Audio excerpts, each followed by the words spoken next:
VAG ऑडिओजमध्ये मी वैशाली तुमचं स्वागत करते. घेऊन आली आहे गुंतण्या आतुर फिरुनीचा पुढचा भाग सुरू करण्याआधी प्लीज माझ्या चॅनलला सबस्क्राईब करून घ्या आणि आधीचे पाठ ऐकले असल्याची खात्री करून घ्या. चला सुरुवात करते. गुंतण्या आतुर फिरुनी भाग 33. नेहमीप्रमाणे आजही पर्णी तिचं काम आवरून वर बेडरूममध्ये आली. केतन डोळे मिटून पडलेला. झोपायचा प्रयत्न करत असावा पण त्याला झोप येत नव्हती. पर्णी आत आल्याचं मात्र केतनला तिच्या चाहुलीने कळालेलं. शिवाय तिनं आत येताच डोअर बंद केलं होतं. पण लगेच झोपायला न येता ती आधी बाथरूममध्ये फ्रेश व्हायला गेली. काहीच क्षणांनी ती बाहेर आली आणि ड्रेसिंग टेबल आणि आरशासमोर जाऊन काहीतरी करत असावी. अंदाजाने त्याला तिचं काहीतरी चाललंय एवढंच कळत होतं. मग त्याने हळूच किलकिले डोळ्यांनी तिच्याकडे पाहिलं तर तिचा चेहऱ्याला मसाज करायचा चाललेला.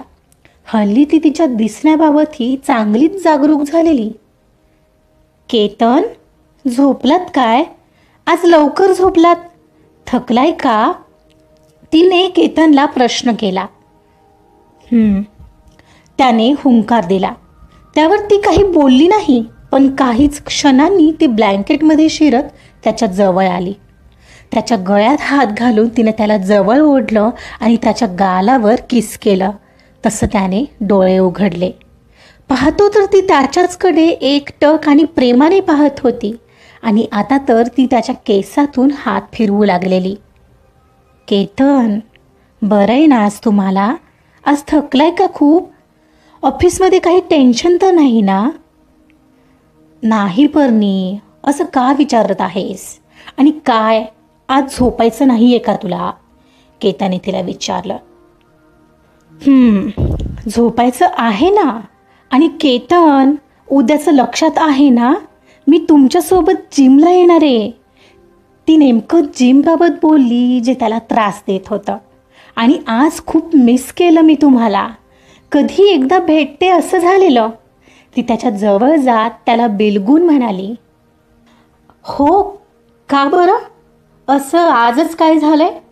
आणि काय ग, आजकाल तुझं प्रेम जरा जास्तच उतू येतं आहे नाही नवऱ्यावर? असं अचानक काय झालंय? हो मग येऊ नये का? आणि त्यासाठी काही व्हायलाच कशाला हवं? त्यासाठी एक हँडसम नवरा असणं पुरेसं आहे की. ती स्मित करत त्याला कडल करत त्याला आणखी जवळ ओढत म्हणाली. हो पण एकेकाळी याच हँडसम नवऱ्याकडे तुझं लक्ष तरी असायचं का? का आधी तो हँडसम नव्हता? त्याचं असं बोलणं पाहून ती एकदम बाजूला झाली. असं का बोलताय केतन? तेव्हा मला वाटायचं घरातल्या वस्तू जागच्या जागी ठेवणं, घरातल्या प्रत्येकाला आनंदात ठेवण्यासाठी झटणं आणि त्यांच्यासाठी सगळं प्रेमाने करणं हाच संसार असतो. मग मीही तसंच वागत गेले. आई बाबांनी तेच समजावलेलं लग्न करताना. एखादी स्त्री घरातल्या सर्वांसाठी झटते आणि नवऱ्यासाठीही झटत असतेच की. आणि का झटणार नाही? तो तर तिच्या आयुष्याचा महत्त्वाचा भाग असतो. मग त्याच्यासाठी नाश्ता, जेवण अगदी त्याला आवडतं तसं बनवून देणं, त्याला आनंदी आणि सुखी ठेवण्याचाच तर ती हर प्रयत्न करत असते. मग का ते प्रेम नसतं का? मला तेच प्रेम दाखवायला आवडायचं. यामध्ये मी तुमच्याकडे त्या दृष्टीने अगदी कमी लक्ष दिलं. मला ती चूक कळाली आणि आता ती चूक सुधारण्याचा प्रयत्न करते मी.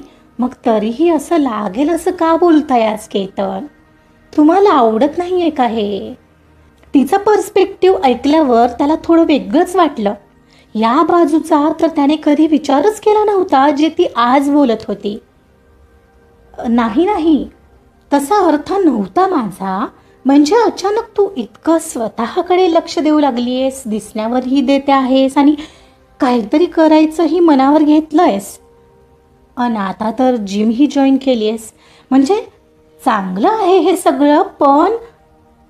पण काय केतन, माझं काही चुकतंय का यात? आज तुम्ही असे अचानक वेगळं का बरं बोलत आहात? तुम्हाला अजूनही काही शंका आहे का माझ्यावर? का तुम्हाला काही वेगळी भीती वाटते? तुम्ही मला पुढे शिकू दिलं तर मी काही चुकीचं वागेल वगैरे असं काहीच नाही आहे पर्णी. पण तो एकदम अस्वस्थ होऊन उठून बसला. त्याला समजत नव्हतं तिला कसं विचारावं. तशी तीही उठून बसली. पण काय केतन, बोला ना. मगाशीही मी पाहिलं सगळेजण जेवताना खाली हसत गप्पा करत होते, तुम्ही त्यात हसलाही नव्हतात. मला वाटलं तुमचं ऑफिसमध्ये काहीतरी बिनसलं असेल. आत्ता ही बायको म्हणून तेच जाणून घ्यायचा प्रयत्न करत होते मी. तिथं सगळं ठीक आहे पर्णिका, मग काही त्रास देते का आज तुम्हाला?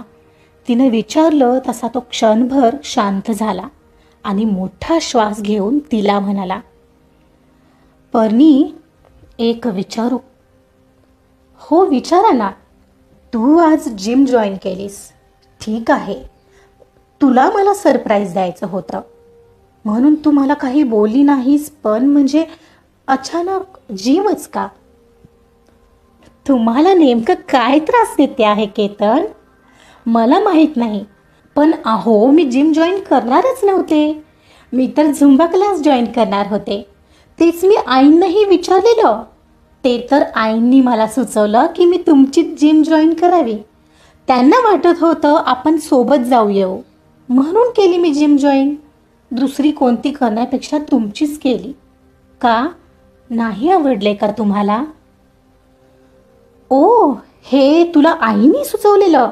तो तिचं ऐकून एकदम तिला म्हणाला, हो केतन, आईंनीच तर सुचवलेलं. हवं तर आईंना विचारून बघा. म्हणून तर मी तीच जिम जॉईन केली. फक्त आधी मी तुम्हाला नाही सांगितलं, कारण मी बोलले ना तुम्हाला सरप्राईज द्यायचं होतं.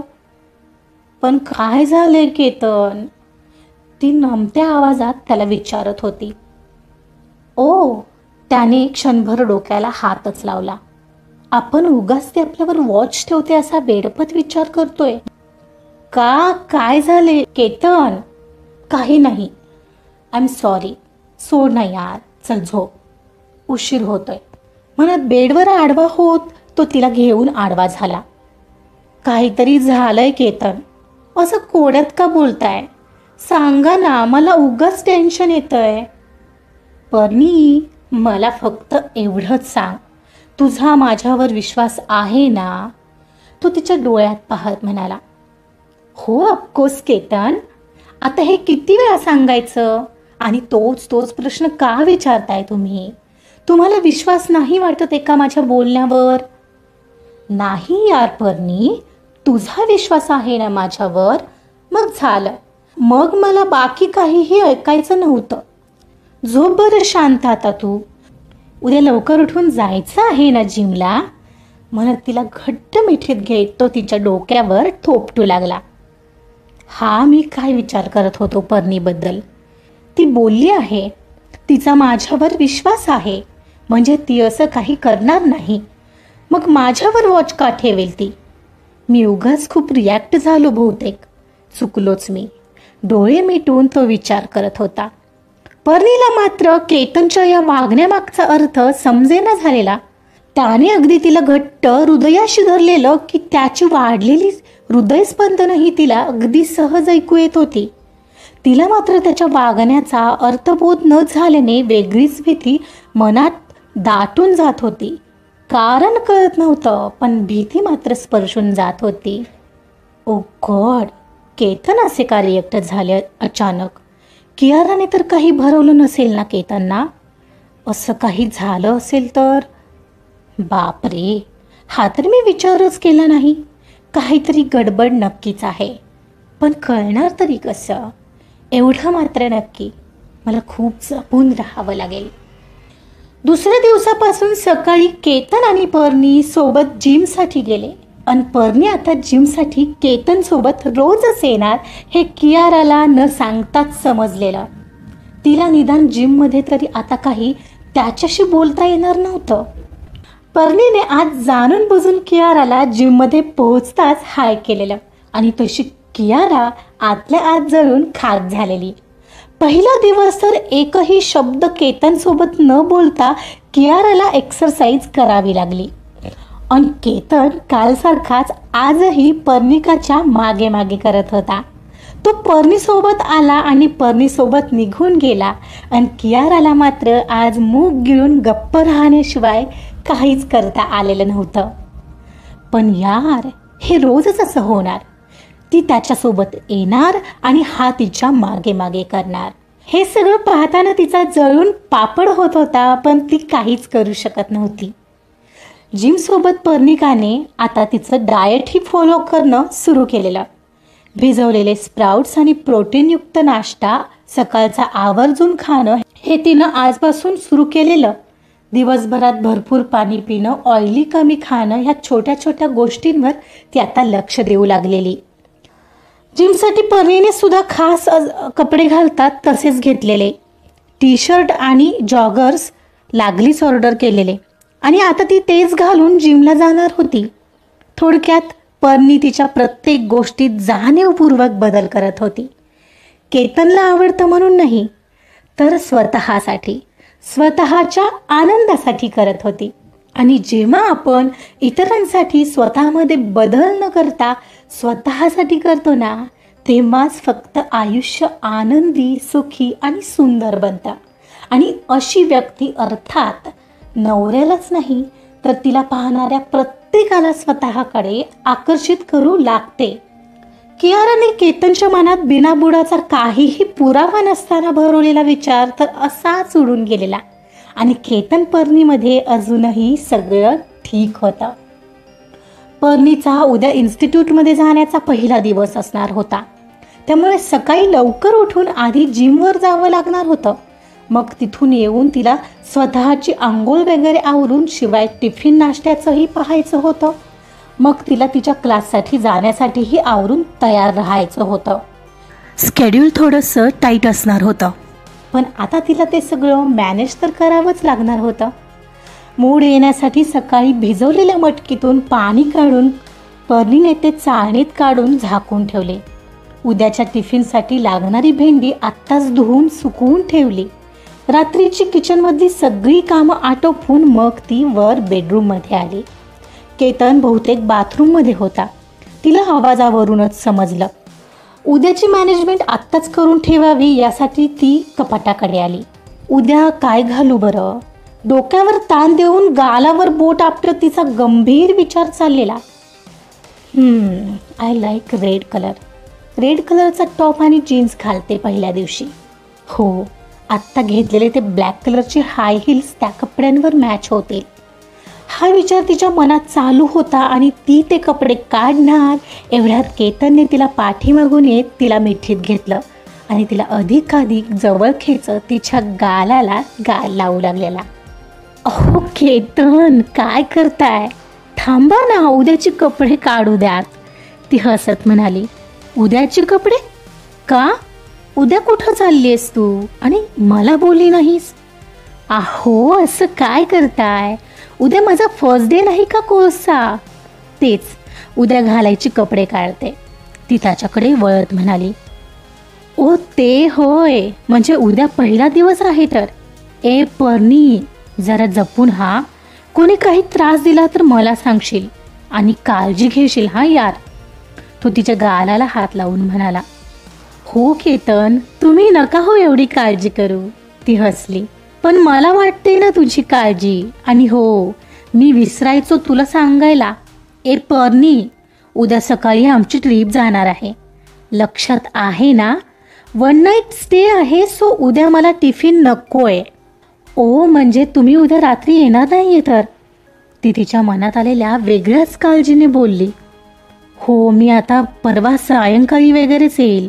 अरे हो, म्हणजे मी परवा तुला सोडायला नसणार, तेवढा परवाचा दिवस बाबांना सांगशील हा सोडायला? ओके, हो ठीक आहे. तिच्या मनात दाटलेली काळजी लपवत तिनं होकारार्थी मान हलवली. ए पर्नी, चल ना झोपायला यार. तो अगदीच उत्कटपणे वेगळ्याच मूडमध्ये तिला मिठीत ओढत म्हणाला. त्याचा मूड तिला बरोबर कळला. हो हो, माझी एवढी उद्याची कपडे तर काढू द्यात. तुम्ही जा ना, मी आलेच एवढी कपडे काढून ठेवून. ओके, ती स्मित करून म्हणाली. लवकर ये म्हणत तो लगेच तिथे बेडवर ब्लँकेटमध्ये जाऊन आडवा झाला. पर्णीला उद्या केतनची ट्रिप जाणार आहे याची थोडी काळजी वाटत होती, कारण ती कियारा त्याच्यासोबतच असणार होती याची तिला कल्पना होती. सचिन भाऊजींना थोडं दोघांवर लक्ष द्यायची आठवण करून द्यावी लागेल असा विचार करत तिने सकाळच्या जिमसाठी कपडे काढून ठेवले आणि उद्या इन्स्टिट्यूटमध्ये जाण्यासाठी घालणार असलेली ब्लू जीन्स आणि रेड कलरचा टॉप बाहेर काढला. त्यावर मॅचिंग इयरिंग्सही काढले. केतन पाहत होता. ती अगदीच एक एक गोष्ट काढून ठेवत होती आणि पुन्हा पुन्हा चेक करत होती. काय करत आहेस? एवढा का वेळ लागतोय? हो झालंय, आले म्हणत ती एकदाची आली.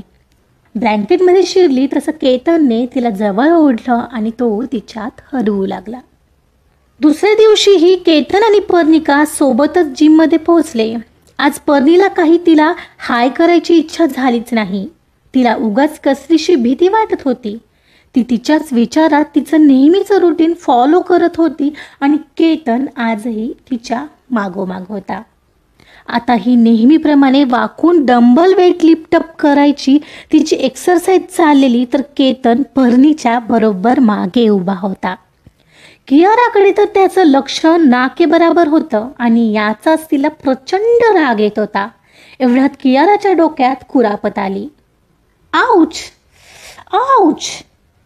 कियारा एकाएकी जोरात विव्हळली आणि मटकन खाली बसली ते पाय पकडतच. ती इतक्या जोराने विव्हळली होती की तिथे असणाऱ्या प्रत्येकाचं लक्ष तिच्याकडे गेलेलं, अगदी केतन आणि पर्णीचं सुद्धा. कियारानं काहीतरी नवीन डावपेच खेळायचा ठरवलाय म्हणून ती असं नाटक तर करत नाहीये ना? बघूया पुढच्या भागामध्ये. तर पुढे काय होतं हे जाणून घेण्यासाठी ऐकत राहा गुंतण्या आतुर फिरुनी. आणि कथा आवडत असेल तर लाईक करा, सबस्क्राईब करा आणि शेअरसुद्धा करा. Thank you so much.